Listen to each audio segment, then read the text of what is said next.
The name of the show is The Way to Go. My name is Alan Bendich. I'm going to be your host, and tonight we have a very special guest and a very special friend, the one, the only, Noah Forrest. Welcome to the show. Thank you for the great intro, Alan. I feel at home now. I was a little nervous, but because it's been a while. Yeah. I mean, when was the last time I was here? I think last time I was here, we were talking about Making of the Mob New York. Right. So it's quite a few years ago. When did you shoot that? That came out in 2015 already. So it's been 2 years, 3 years, probably 2.5 years. A little over 2 years. Well, 2 years. You know, and some good things have happened since then, but you know, hey, Scorsese didn't call. A lot of guys thought Scorsese was on the phone going to call him up. Hey man, you got to do my mob show. Right? Well, I'm just so happy to have you back on the show. It's good to be here. Just to hang out with you. Yeah. It's good to catch up. So how's showbiz, Mr. First of all, I think you're a fantastic actor. You've always been an excellent person to do a scene with. You know, I mean, you've always been a very giving actor, and that's one of the. I'm going to stop there, but you're a very good actor. People hear that term. People hear a generous actor. Like, what does it mean? Well, what it means is that you want the other person to succeed as well in the scene. You're not worried about your spotlight. Right. You're not worried about your moment getting damaged. Right. I'm never worried about that. But if I work with somebody that acts like that, and they're not ready to, you know, divvy it up properly, well, that could be a problem, you know. But again, going back to the first time we worked together, I was in a situation where I was stressed out, and you was just you were a giving actor. You helped me out of that scene. You said, you know, you got the part. You were actually doing push-ups in between takes, and I said, Alan, take it easy, relax. I mean, you know, it was, but wait, that happens. People don't realize it, man. Strange things will happen to people when they hear the word action. Right. Whether it's in an audition or you're on set, you hear that word, man, this is like, what? You go blank. Some people freak out. I've seen people get nauseous. I mean, it's bizarre. So. But sometimes when you're with the right actor. Right, absolutely. And you're cooking, then it's great. In fact, you say that when we did the mob show, Making of the Mob New York, I showed up to do my scene. It was night. It was supposed to be daytime in Cuba, of course, but it was night. Right. And the place was packed, and it was hot and sweaty. And I walk on the set, and the person I was doing the scene with, I'm not going to say who it was, he's like, looks up, he's like, I'm like, you want to run the lines? He's like, is it your scene? I'm like, yeah, clown. I was going to, like, what, are you fucking doing me a favor? Right. It's unbelievable how actors, some actors. Yes, some. Some actors are problematic, and they have like this ego that they're dealing with. The more success you're having, if you're the main guy on the movie, let everybody feel it comfortable around you. Right.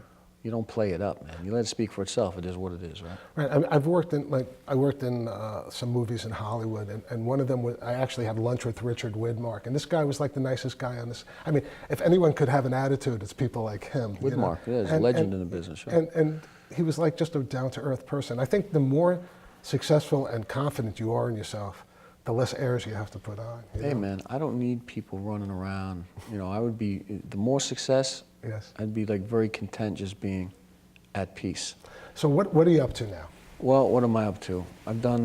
Look, I do 1 million of those recreation shows on ID, but I don't really talk about them too much. I like to do them. But you get a lot of airtime. I mean, you get some good stuff out of them. Right. But you know, a lot of the time, the performance is secondary to the narration of the story, and it's always a tragic story. Right. But I do have one coming up there called The Interrogation Room. It's not on ID, it's on Discovery Channel. It might be interesting. I play a cop, and it's about prostitutes that have been missing. And so that has I'm actually looking forward to that one. I tend to kind of even not know when they're on. Right. And if they come on, I'll check them out. But I don't expect too much from those. I mean, I'm not knocking it at all.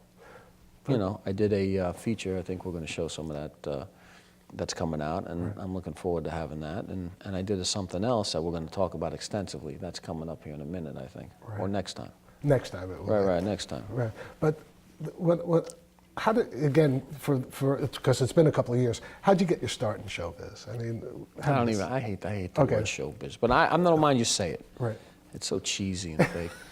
It's really a disastrous industry to want to be in. And you don't choose it. It kind of grabs a hold of you, want to do it. Right. It's really more of an illness than anything. But I'll say this, and I think we might have discussed this before. Yeah. In the day before the digital era, now you can click and submit video, pictures. There was a time when you couldn't do that. There was a time when people were mailing their pictures all over the place. I mean, it's ridiculous, right? And backstage was a printed copy, and you'd open it up and you'd say, oh, there's an audition, blah, blah, blah. So I figured I'm going to go to some open calls let's see what this is all about. Not because I looked at it as a hobby. This was a real interest of mine, something I was passionate about. But I needed to show up, see what was happening. But before that, let me go back real quick. There used to be a dumb dating show called Studs that they shot out in LA. It used to be on Fox. Mm-hmm. I went to an open call for that and got on that show. I wanted to see how I managed myself. Was I comfortable in front of a camera? Did I look like something anybody would give a shit about? Or Right. things like that, right? So that's how it really started. But once you do it, and so the backstage, I went to the open call and I booked the part. But the thing is that there was a line of guys around the block. Right. And what was happening before we got in was what bothered me, because there was so much talk. This guy's the man. This guy's doing this guy's doing that. And I'm just sitting there thinking to myself, shut up. These guys acted like that this opportunity was theirs and everybody else was wasting their time being there because of being in the presence of this incredible clown. Right. So we go in and I got it. And that happened twice now. After that, it happened again. So I started to think, well, maybe there's something to it. Maybe it's something I can pursue, but maybe that was a little bit of a bad thing. Because if at that time I didn't have any encouragement, if I didn't get any work, if nobody cared, if I couldn't get anything, I'd probably be like, all right, let's go to law school and do something productive. Right. Not that being a lawyer is a productive thing, Right. but it tends to be somewhat lucrative. So there you go, man. Yeah, but I would say, I mean, I've also experienced being in a situation where you're looking around and everyone's talking trash or whatever, and Too people much. look like they look coiffed up and all this other stuff. I mean, like they look like a mobster or whatever, and I get the commercial. You know what I mean? So that happened to me in Hollywood. So again, it is weird when you go into those situations. It's also weird getting the gig. And in Hollywood, the most important thing for me was getting the gig. You know, after that, once you got it, and this is something you even told me when we did Stunads, is that, you know, when I was concerned about whether I could do the part, you said you already got it. You know, Yeah. I mean, you had told me that, but you know, I think it all comes down to people's insecurities when they start talking trash on sets. But that happens, though, people showing up to do something and wondering if they'll stick it out, because there are a lot of cases of people getting replaced. Right. It's happened to the best of them. One of my favorite stories is you've seen Goodfellas, of course. Absolutely. It's one of the greatest gangster films made, arguably the best. Right. And I had read that Ray Liotta had said he was freaked out. He was told he was going to show up, and they were going to say, hey, man, you know, it's not working out. Right. I mean, he already got the part, but still. You never know. You know, look, when you're De Niro, you show up, you feel pretty good about it, right? You're not worried about getting replaced or not getting it done. Right. But there's a real, you know, it's a business built on sand. There's never anything solid about it.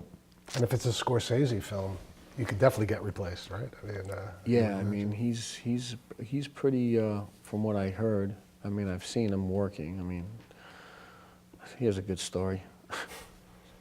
Remember that show Vinyl that was on a few years ago? Yes. Right. So I got this call, and I look, everybody's done extra work and stand-in work. Right. Okay. I get a call that I want to be a stand-in for Andrew Dice Clay. Oh my God, I didn't know this. That's so cool.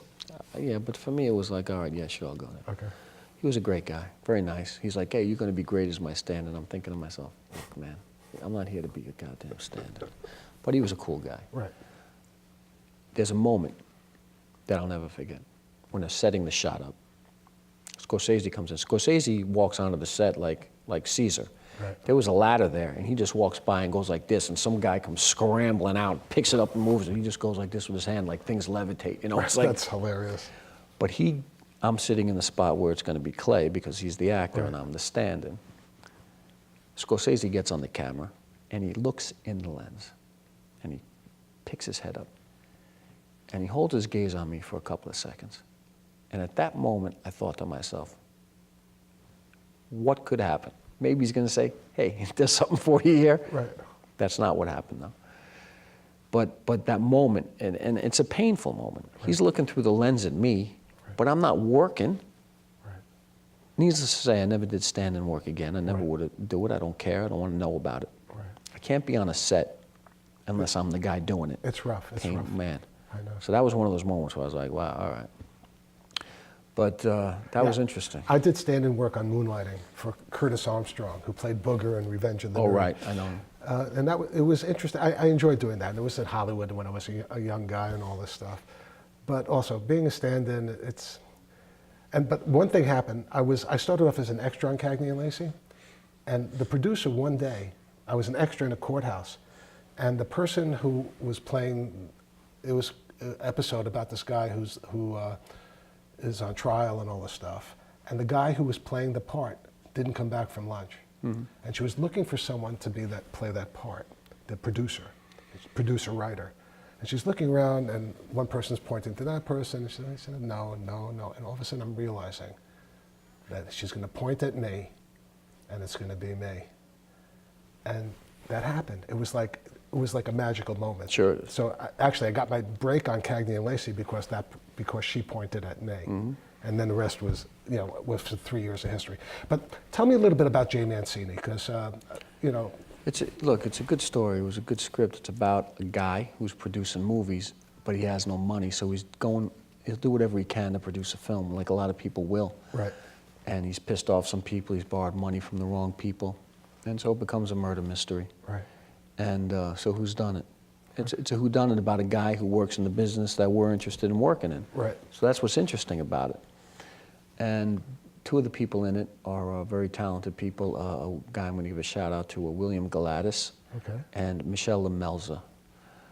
She just did a film with Tom Sizemore, and he did a short film with Karen Allen, who of course was in Animal House. That's it. She was, I think she was Katie or something. Right. Wasn't she with Donald Sutherland in a scene where he lifts up his arms? And, yeah, but she was also in Raiders of the Lost Ark. She's always, so he's telling me he's working with her. I'm like, wow. Big actress. I'm like, that's cool. Yeah. So they're great.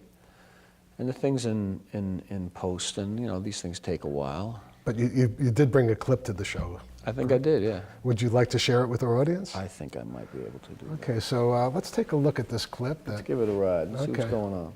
Enjoy.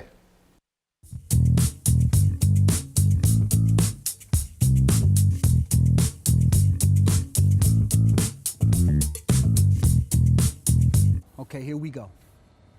In order to secure a bright future, it is imperative you realize that it has already happened.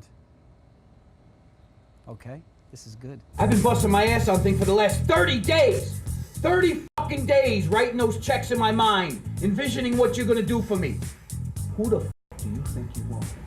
We don't need this. Who do you think you are with me? Nah, this ain't right. Jay, you gotta calm down. This is a place of business. It's not a place of business, and I don't see any business being done with you. Thank you very much. And you get me the name of that author, his name and address, I'm gonna sue that motherfucker. That visualization bullshit. Will you people Sue him, he's dead. Oh, f that. Will you people please leave? And I'm gonna sue you for mental anguish. You got a lot of problems, you know that? And one of them is Security, your shirt please. is too starched. Don't you see it?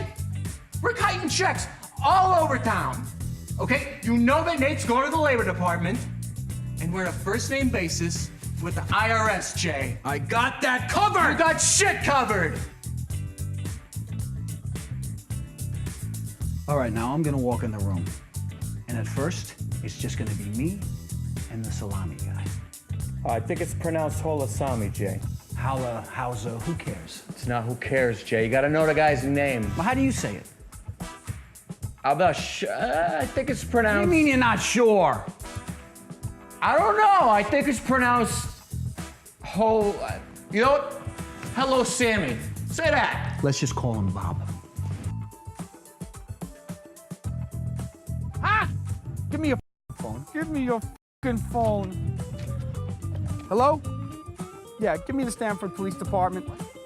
I'm down at A-Right Used Auto Parts. There's been a shooting. Send an ambulance. Send the ambulance now. They're shooting at me now. God damn it!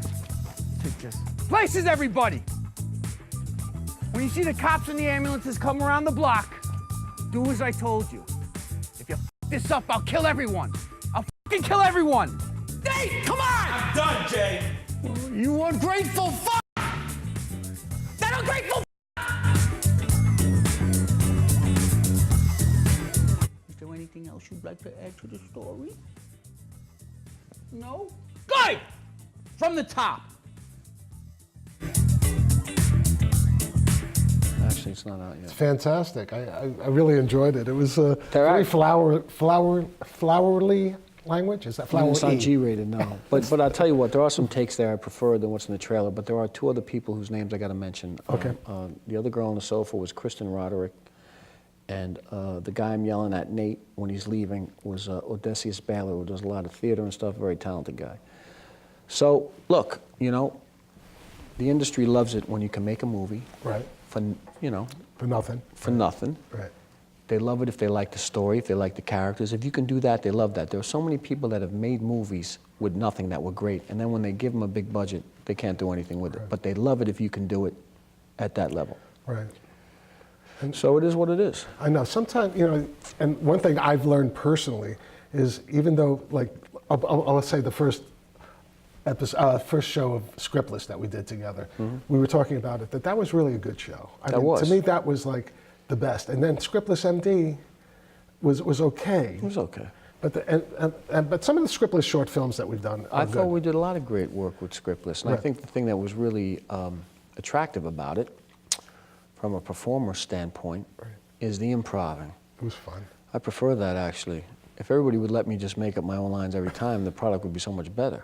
No. You know, because you're reading somebody else's thoughts, and sometimes they write things that you don't speak that way, right?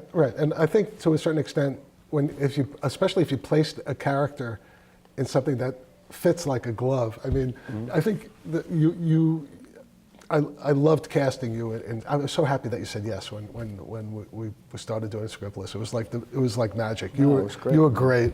It was a great experience. It was so much fun. Had a lot of fun. You pairing me up with all The beautiful girls. Right. We had pair-ups. It was fun, and you know, I got to pretend to be corrupted Don Juan.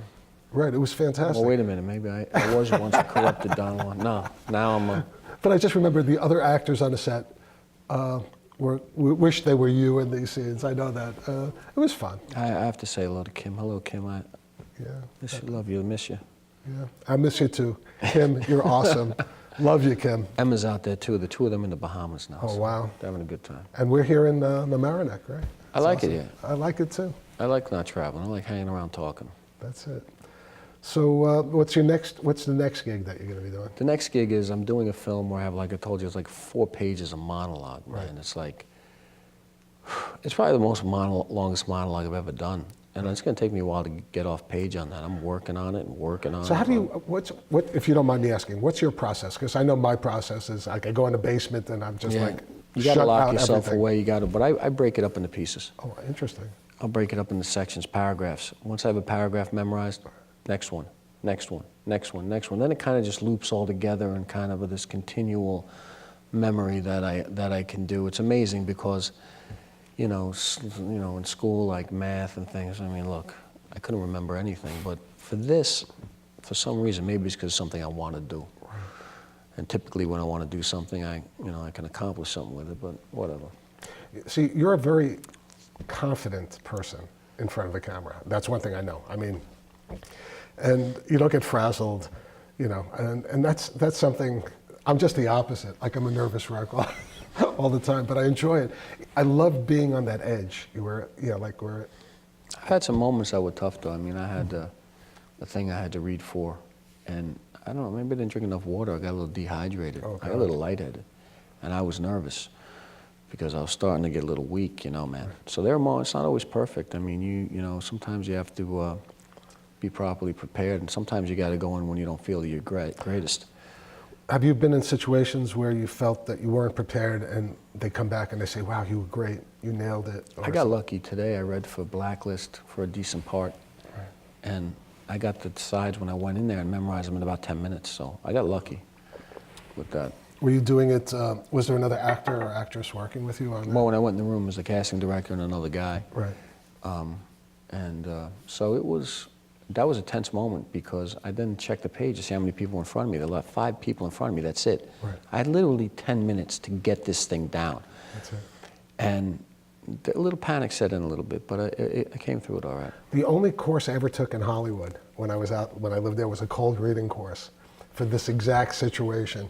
Because in Hollywood, it didn't matter once you got the gig, that's all that mattered. It didn't matter what you did on the set or anything like that. It was always getting the gig that was the most important Cold thing. reading is tough, and you know what? You can't walk in with the page and be like, "Hi, Bob, what are you doing here, man? Get off. Leave my mail alone." Right. It doesn't work, man. But you told me you helped me out a couple of times too, saying that all you need is, especially in some of those things, make sure you got at least the first 4 You or got to 5 have lines. a little bit. They've Right. got to be able to see you do something continuous. Right. And I told you the story about the guy. He's like, "I just got this last night." I'm like, "That's enough time to get something." Right. I felt bad for him too, because I thought he would have been pretty good. But I could see that the production people were losing patience. It's tough. Hey, it is what it is, man. But a lot of times also I found that when I was going on to auditions and things, the initial reaction that the director or whoever's there has of you when you walk in, sometimes before you even say a word, they've already made up their mind that they want you. Have you experienced that as well? Or, What? Say it again. in other words, I've walked in, a guy said, "Wow, you look like Al Pacino," or "You look like Oh, you mean when it worked out right away? As soon as you walk in, Yeah. I did a film that was on HBO for a couple of years called A Kid Called Danger. right, And it was a PG. They were even shooting for Disney in the beginning. right, I walked in, and I cursed, and then I cursed again, Right. and they were looking at each other, and it worked out though, Right. because the character would have cursed if he could have. Right. It ended up getting a PG, didn't get on Disney, which I'm happy about. Right. Ended up on HBO. You know, Disney, I guess, would have paid a bigger buck. But I didn't need that. I don't need a G-rated film. I would need to be, but it was hard to be tough in that film too. Right. Because I say to the guy at what point, "What do you want me to do? Take a chill pill?" Or I tell him to take a chill pill. right. I just get out of prison, I'm using the word chill pill. It's like, come on, guys, you Yeah, gotta sometimes be the kidding. boundaries that you're given to, in the scripts. But on that set, I was a little stuffed up one day, a little congested. Right. And I took some neosinephrine or something, Right. shot my nose up to clear it out. Right. And I got lightheaded and forgot my lines. And Oh, I'm like laid back, like, I've been partying. I'm like, yeah. And they got a dolly shot running on the chair, and it comes up on the side Right. of me. And I'm like, yeah, I'm at the Blue Swan Motel. I'm under the name Barber. The camera gets here, and I draw a blank. Oh. And I said, God, look at that. And I really let rip. Right. And people were a little taken back by that. Because I really was so angry at myself. Right. Because I don't think that I've had too many moments where I wasn't prepared. Oh, definitely. You're always prepared. So And I- you always come to the set looking good, and you're always prepared. Those are the things. Because I know that the crew doesn't give a shit, doesn't care, excuse me, Right. doesn't care Right. about, they're there to do the job. Right. And not being prepared is inexcusable because they're working hard, man. Unless they get the only thing that sometimes, I mean, like we could talk about Marty Cove again, even though I shouldn't say anything negative. But he was on the set of Cagney and Lacey when he was shooting. He was actually called 25 Take Marty. So again, I'll never meet him again. No, but we knew, 25 but the crew loved it because they knew they'd get. If it's a SAG crew, they love overtime because of the amount of money you make. So. But even then, it's like, they're there, so your call time's 10, they've been there since 7. Right. Your wrap time is, 9, theirs is 11. It gets to a point with them where it's like, we still got to get out of here. Yeah, they need sleep. But I know what you're saying. Right. Everybody loves the SAG OT. Right, that's true. Right? That's it. It was Golden good. time. I've never had golden time in my life. I used to get that on Cagney and Lacey all the time, and that was Lucky, one of the- man. but it's a long time ago. That's like 30-something years ago. When I was one of Capone's guys on the Boardwalk, which was just featured background. I'm not playing it up to Right. be anything other than that. Right. It was great to be there, though. But the guys were always looking at the clock. Man, we're going to hit another meal penalty in about 2 minutes. That's it. And hey, they were keeping track of stuff. But that was a set that they were like, walk over to you. Okay, you're getting the upgrade. I mean, they treated people well. The one thing that I want to say about that, though, we had one great scene where Capone breaks up this political rally. Right. And they send us all out there with real bats and real crowbars. Oh, my God. I couldn't believe it. I'm like, you're kidding, right? They did one take that way, and they switched them out for the fake stuff. I'm like, why would you even send us out there in this brawl with real bats and real crowbars? It was pretty wild. Did anyone get hurt at all? No, luckily. You're right. But that's it. But Michael Shannon, who played Van Alden, Right. who's got a great career going, one of the guys came over with the fake bat and started working him over, and the director stopped and said, you understand he's one of our stars, don't you? Right. And the guy's like, oh man, I just got lost in the moment. But to his credit, he was a great guy. He didn't say, hey, how dare you? He was cool. Would you still do work like that? If it was like on a big show and I was going to be featured, yeah. Right, yeah, I mean, I would too. But you know, right now with all the work I'm doing, I don't even have time to do anything. Yeah, you know? yeah. But I kind of miss even doing featured extra stuff. And I'll be honest, I would even do stand-in work because I enjoy doing it on Moonlighting. I just love being on the set, you know. That's the thing, man. I like being on the set too, but I can't do it now if I'm not involved, man. Right. I just can't take it. Right. I mean, well, but you're a full-time actor. Well, Whereas I'm a person who does it in my, it's almost like a hobby for me. I'm not really full-time, but I'd like to be more time. Right. You know, so it is what it is. Did you ever think about doing stage work at all, or is it? Oh, I'd like to do that, and you know, because we're union, we can do equity if we want to. Right. We just have to go get it signed up. You know, Right. it's kind of this crossover union, how you doing thing. Yeah, I've always had stage fright, though. I couldn't do it. I would do that, man. The right, it seems like everything's a musical, man. Right, that's true. Everything's like high B, low C, baritone. I'm like, what does that mean? Well, I don't know what it means. A buddy of mine just got a good part in a new musical that's opening up in August called, they're bringing the band back together again. And Mary Lou Henner just signed on to it. It's going to be on Broadway. I couldn't believe it. Nice. And he said, it's my friend Brandon Williams, and I'm happy for him. And he said, it's been 22 years, overnight sensation, you know. Well, that's what happens, man. Everybody thinks these people came from nowhere, but they've got this whole history of doing whatever they can. You know, I really love talking to you, but there's always that one time, at the end of the night that there's only sad, man. one It's thing sad. left to say. Yeah. That's a wrap. Good night, folks. It's a very sad moment.